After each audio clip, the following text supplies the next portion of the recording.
Assalamu alaikum, ladies and gentlemen. Peace be upon you all, and welcome to another episode of Islam in Focus. I'm your host, Muhammad Hussein Hosni, and this is going to be our third episode in the series on prophethood in Islam. Our guest today is Dr. Jamal Badawi. Assalamu alaikum, Dr. Jamal, and welcome to our program.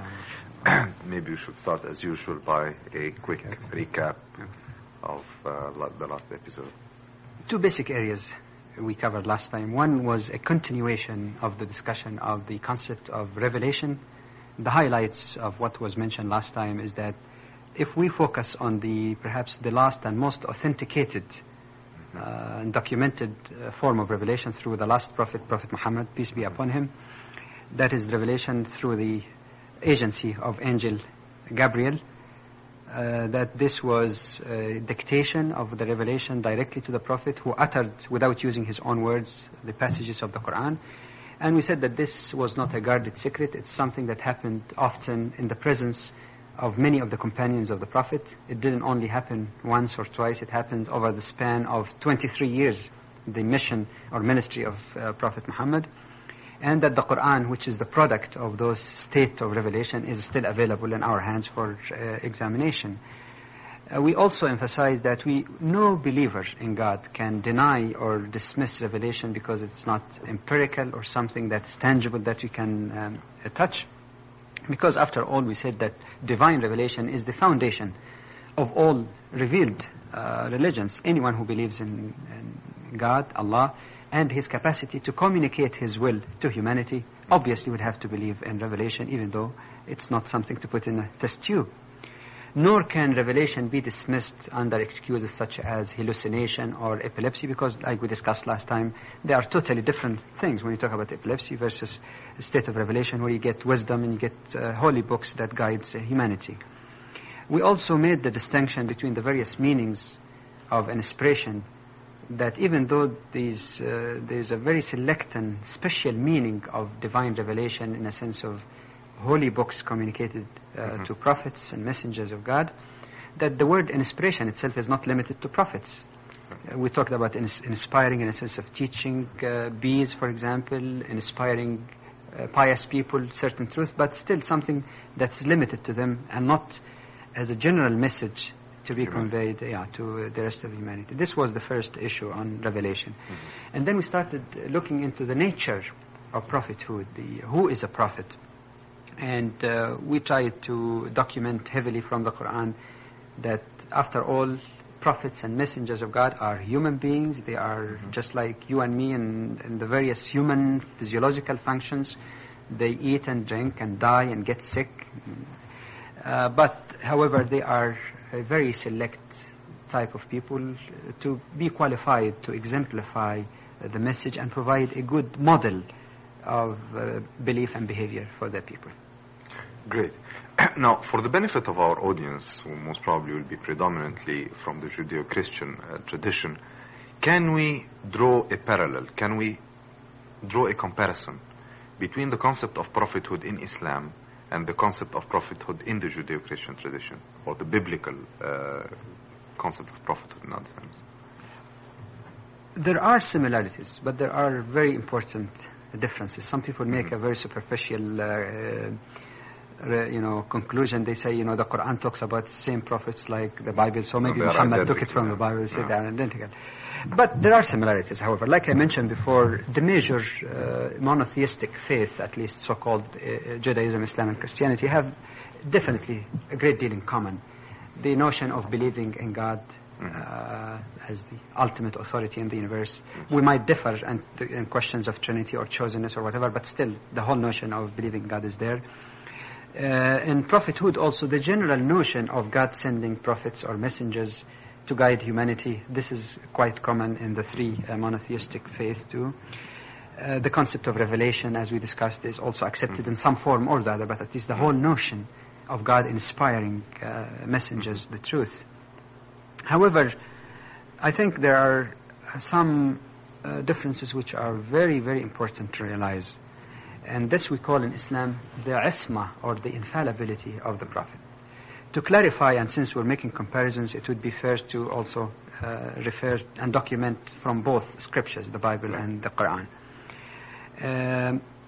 As I mentioned, if you recall in the previous series, the second series on prophethood, that from the Muslim point of view, the problems he have with the Bible is that in the New Testament there is one extreme of deifying a prophet to the level of godhood. Mm-hmm. On the other hand, I mentioned but briefly that there is another extreme also of attributing cardinal sins to great prophets. And we said that the Muslim does not accept both. Mm-hmm. Since we have talked already last time about the question of deification of humans and give the evidence from the Quran contrary to that, perhaps we might as well focus today on the question of fallibility or infallibility of the prophets. Like I said, in the Old Testament we find stories that stuns the Muslim, in fact. Examples of this would be the story about Prophet Jacob and his father, Prophet Isaac, may peace be upon them both. As you know, the tradition has been in the Old Testament that the elder son inherits, the honor. And it says that, and that's particularly in the book of Genesis, chapter 27, that Esau was the older son of Isaac, and he was the one who was supposed to receive the blessing. He had the birthright. Yeah. Right, has the birthright. And that somehow the information reached Jacob that his father Isaac is going to bless Esau. So he went to his father, exploiting the fact that he was almost blind. He said his sight was very, very weak. The father, yeah. The father, Isaac. And Jacob went to him pretending that he is Esau until Isaac blessed Jacob instead by mistake. At the instigation of the mother. At the instigation of the mother, that's right. And then later on Esau discovered that, and Isaac discovered that and said there is no way because he has already blessed Jacob by mistake. Well, a kind of story like this depicts a great prophet who is adored by Muslim, Prophet Jacob, peace be upon him, as a cheater and deceiver who goes to his father and lie to him and pretend that he's the other son in order to get that blessing. A Muslim would have a definite problem accepting a kind of story like this. In the book of Exodus, in chapter 32, especially verses 1 through 6, it describes how Prophet Aaron, the brother of Moses, Prophet Moses, may peace be upon them both, how he himself participated in collecting gold to put it and carve it and to make the famous golden calf. While Moses on the mount accepting the Ten Commandments. Right. Now, it depicts here a great prophet, respected and adored by Muslims as someone who's not only acquiesced to idolatry, but even participate himself and make in the making of the golden calf. A Muslim can never accept this kind of accusation.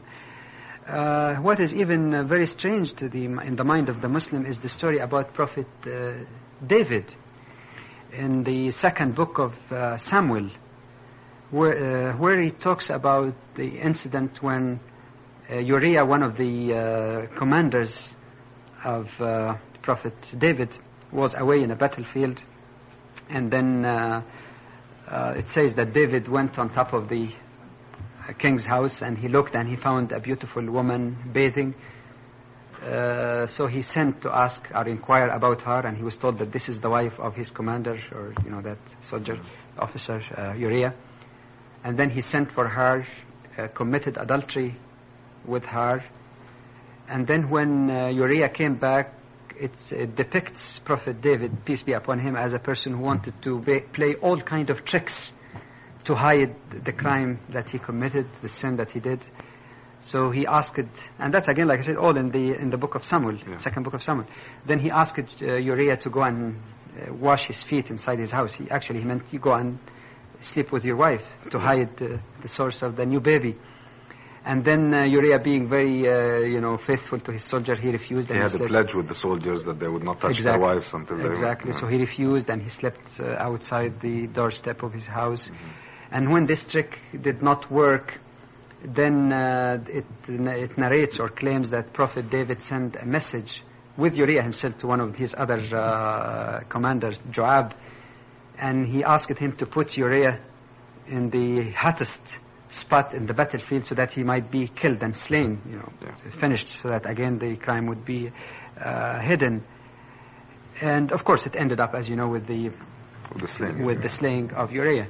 Now, for the Muslim, he finds that this is totally unacceptable, and a Muslim believes that this can never be an original or genuine revelation given to any prophet. Because a prophet who does this type of things definitely would be contradictory to the concept of prophet as explained in the Quran, and also contradictory to the very logic of prophethood as Islam presented. In fact, these were not the only incidents. Of course, there is the famous story about Prophet Abraham when he went to Egypt and he had his wife with him, and she was so beautiful, so he was afraid that Pharaoh might take her away or something, or kill him.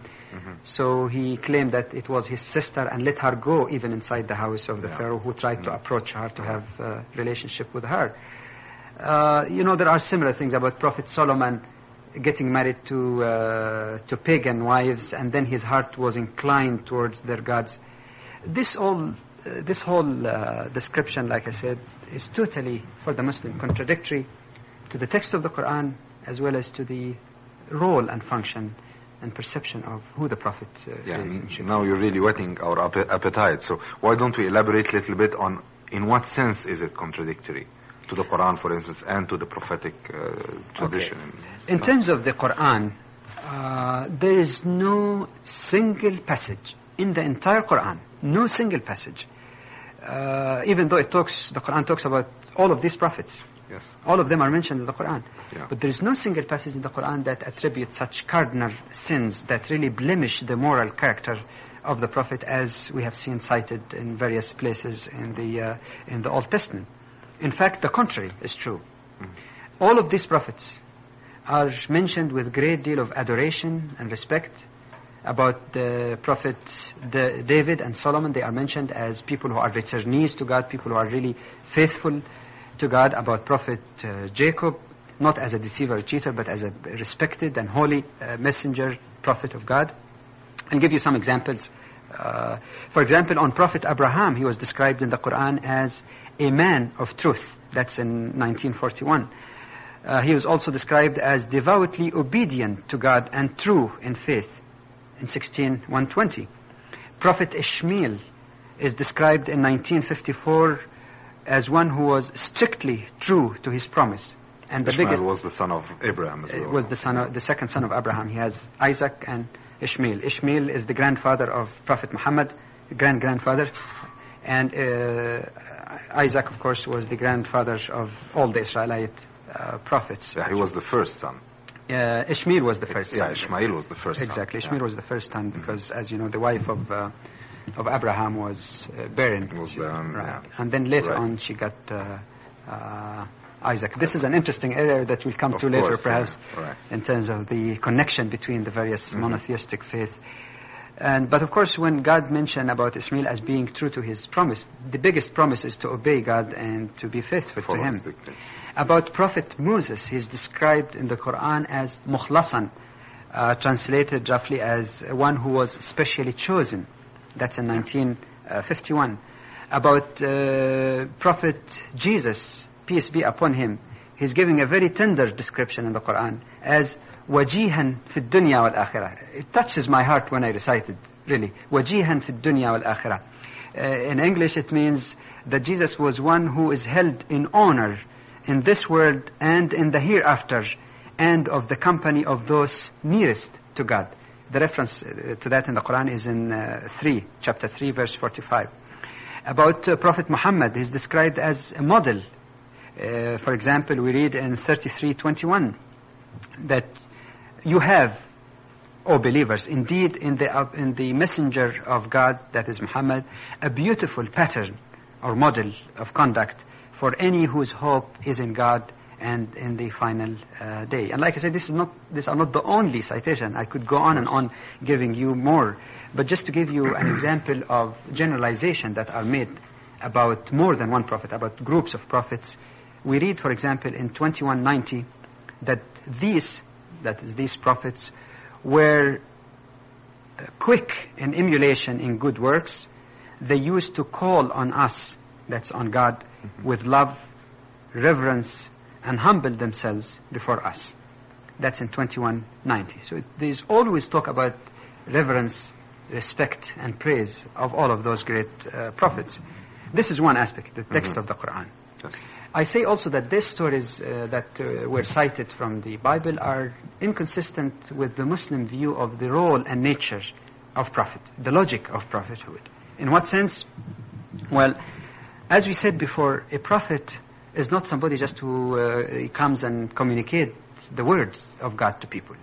He is a person to exemplify in his own behavior, in his own moral standard and actions, the message that he's preaching. He doesn't preach something and do something contrary to that. This is very essential. How could then a prophet be an example, a model for people, when he is a liar, cheater, drunkard, adulterer? All these are descriptions of people who are really very wicked. How could a prophet be a model of faith in God when his heart is inclined towards other idols or other pagan deities? This is something that's totally inconceivable in the mind. Illogical, really. So. It's a very logical point to make, really. That's why, like I said before, the Quran always indicates that the prophets were specially chosen. They have even more privilege over the pious. Right. In other words, if they were pious people who do not commit these major sins that blemish their moral character, then definitely the prophet should be even above that. To give documentation on this issue, I'll give just 3 verses in the Quran. There are more. 1, Allahu yastafi min al-malaikati rusulan wa min al-nas. God chooses messengers from angel and from people. That's in 22:75. Surely the choice of God is much better than what these stories depict. Also in 6:86 in the Quran we read, and to all, that is to all prophets, we gave favor above the nations. Also, and we made them leaders, guiding people by our command, and inspired them, notice this, and inspired them to do good deeds, to establish regular prayers, and to practice regular charity, and they constantly served us. That is in 21:73. So the inspiration was not just by message, knowledge, philosophy, dry philosophy. It was inspiration also by meaning and by actions in their own lives. And this is the essence of the Islamic concept of isma, ISMH, isma, or the infallibility of all the messengers and prophets of God. Now, some of the viewers may fall into a logical trap here, a sort of a seeming inconsistency. And that is, on the one hand, in the last episode we've been talking and you have overemphasized and you went at length to quote chapter and verse in the Quran proving the humanity of the prophets. And now we may get the impression that they are human but they are infallible. How do you reconcile this? Or how do you dissipate that inconsistency, if such an inconsistency is there altogether? In other words, you're asking as to whether infallibility is inconsistent with humanity. With humanity, right. Not really. If you make the distinction between errors or sins, if you want, then that would resolve the problem very easily. Please do then, yeah. Okay. Well, at least there are 3 kinds of sins. That is the way I can classify them to facilitate it. There are sins which relate to deviation and error in belief in God, like believing or inclination towards other gods, for example, God's small g. Yeah. This is one type of error. A second type of error is what you might call a cardinal sin. Something horrible, something really very bad. Like I said, cheating, committing adultery with somebody else's wife and all this stuff. This is a very major, distinct group of sins. And then there is a type of sin which could be a human error in judgment, which does not constitute a violation of a basic moral law, 10 Commandments, for example, as the Jews and Christians understand it, nor does it really reflect any bad intention on the part of a prophet making this error or mistake. So an error with malice aforethought kind of. Exactly, with premeditated type of violation. But if we take that structures to facilitate our answer, then we can say, first of all, all prophets and messengers of God are very infallible, absolutely infallible with respect to the first and second dimensions. Yeah, exactly. In the first dimension, they cannot be fallible as far as the communication of the message of God about faith, because if the prophet makes an error in conveying the message of God, then he's not qualified. He's confusing. He's leading people astray. Instead of saying worship God, you say worship gods. That's the whole structure crumbles. Yeah, exactly. And that's why, to quote just one verse from the Quran, again, the translation in English does not convey the origin or the beauty of the original, but I'll explain it.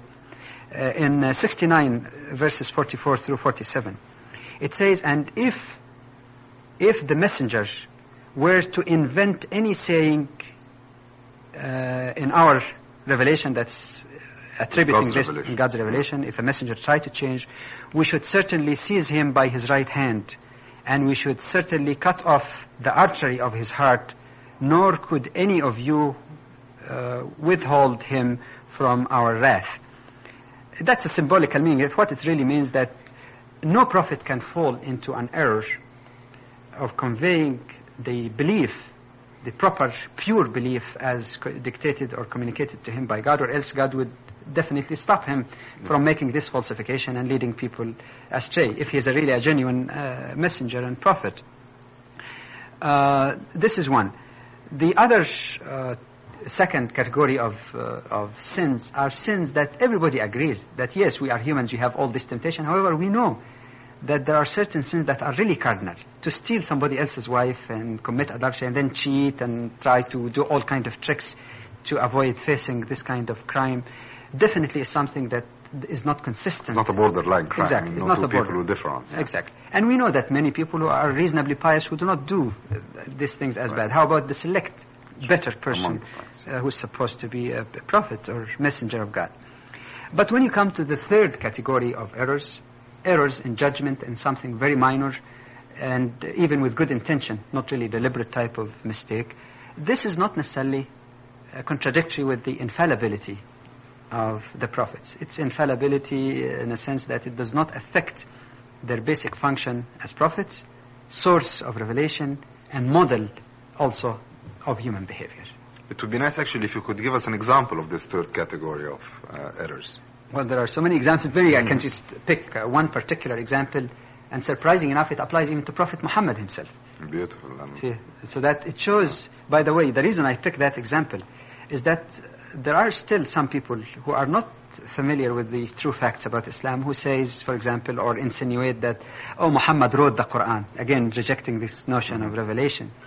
But if it's true that Muhammad wrote the Quran or invented it and lied and said that this came from God, which is, of course, absolutely untrue, then definitely he would not include in that Quran any verse or passage that rebukes him. How could someone write something self-incrimination? It can't be.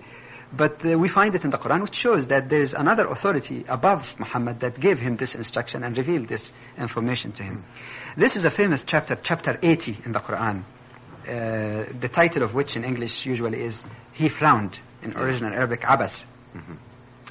And this chapter was revealed as a commentary and correction in a particular interesting story.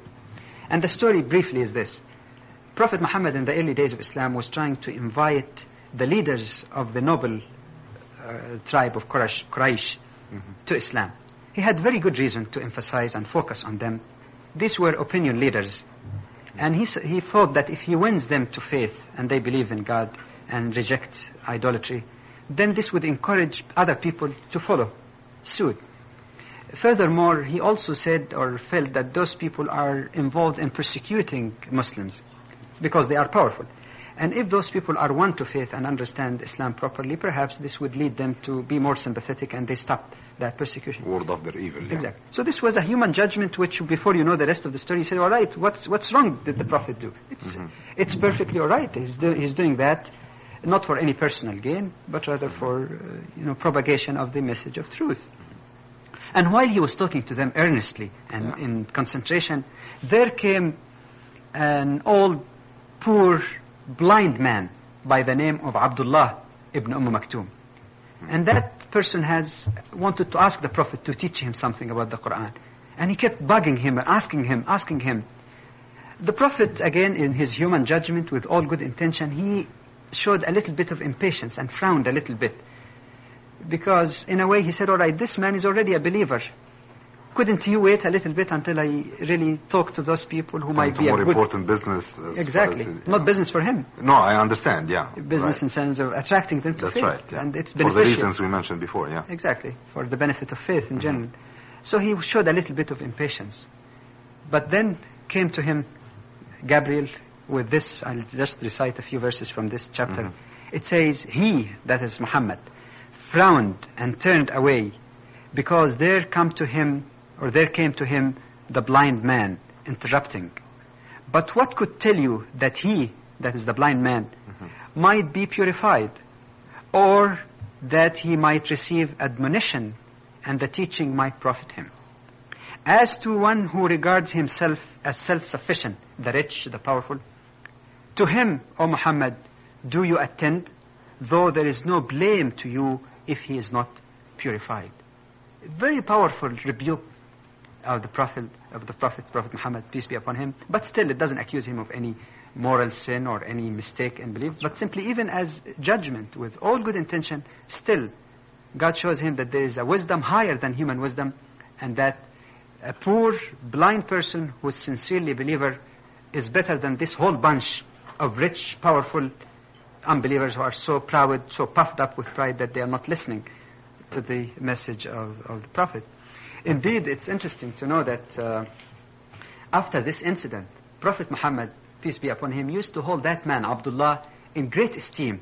And whenever he met him, he said, أهلا بمن عاتبني فيه ربي, which means, welcome to he for whose sake God rebuked me.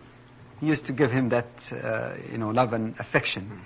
And that's why many people misunderstand statements made in the Quran, either commanding great prophets like Abraham or Muhammad, or quoting them as saying they sought the forgiveness of Allah. لِيَغْفِرَ لَكَ اللَّهُ مَا تَقَدَّمَ مِنْ ذَنْبِكَ, so that God can forgive you, O Muhammad, whatever you have done of errors. And they say, look, that's an evidence that those prophets are sinful. And this is a very erroneous and superficial way of looking at it.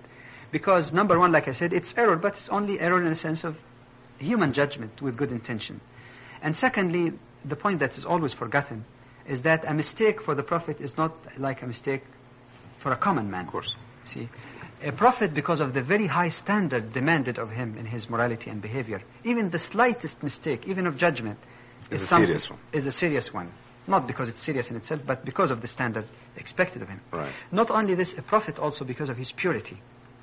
No matter how worshipful and sincere he may be, he always feels he's not really doing worship as he should. He's not doing enough. So he always asks God for forgiveness. Thank you very much, Dr. Jamal. Thank you very much, ladies and gentlemen, for joining us. And we hope you'll join us in the following episode on Islamic prophethood. Until then, this is Muhammad Hosni signing off. And may peace be upon you all. Assalamu alaikum wa rahmatullah.